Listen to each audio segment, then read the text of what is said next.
Azzam Tamimi is a Palestinian academic and author of a variety of books on politics and religion in the Middle East. He joins us now live. Thanks so much for being with us.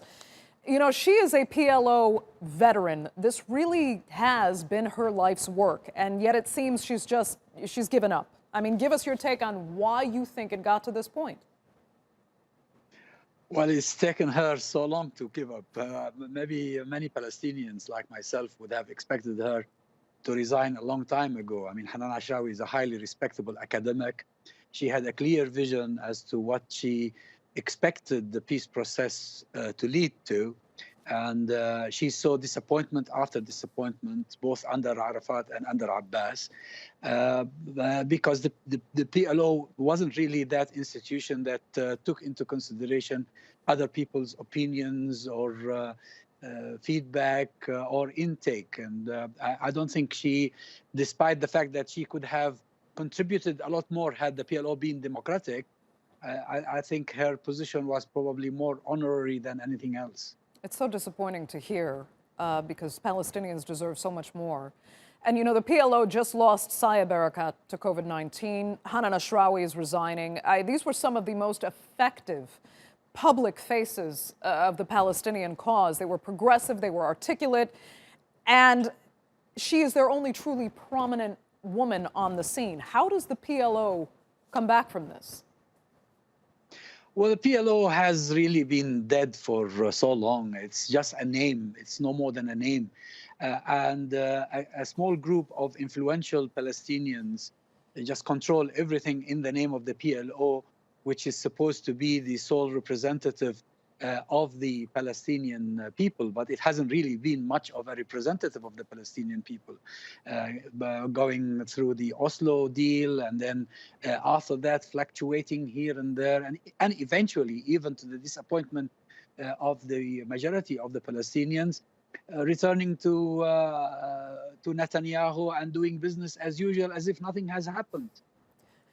But, you know, this can't be sustainable. I mean, what is left of the PLO, these are aging men, and there's not a lot of public support left for them.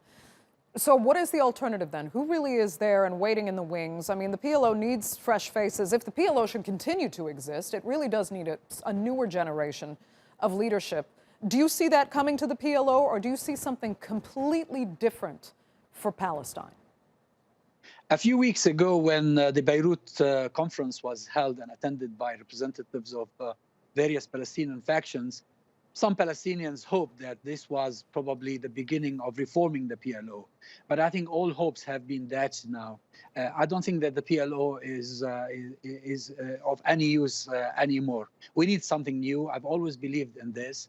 And I think the PLO will continue to be used as a pretext for doing business with the Israelis the way most Palestinians disagree with. Right. I mean, I don't know. If you want to look at the silver lining here, maybe people could see this as a good thing, that this is almost a revolutionary move to really try and change the fundamentals of the system.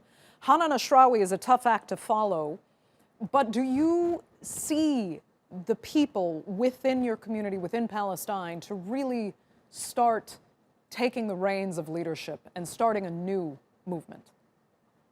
Well, indeed, there have been so many attempts, and there are other movements beside the PLO. But just because the PLO is accepted by the so-called international community and is regarded by the most of the Arab countries as representative of the Palestinians, there was hope that it could be reformed to be more inclusive. But I think that these hopes have been dashed. And probably the Palestinians need to look for something new. I mean, the Palestinians are among the most highly educated Arabs, and they don't lack the expertise and the experience. We need to look for something new. Okay, let's hope that new generation is found then. Azzam Tamimi, thank you so much for being with us. We really appreciate it.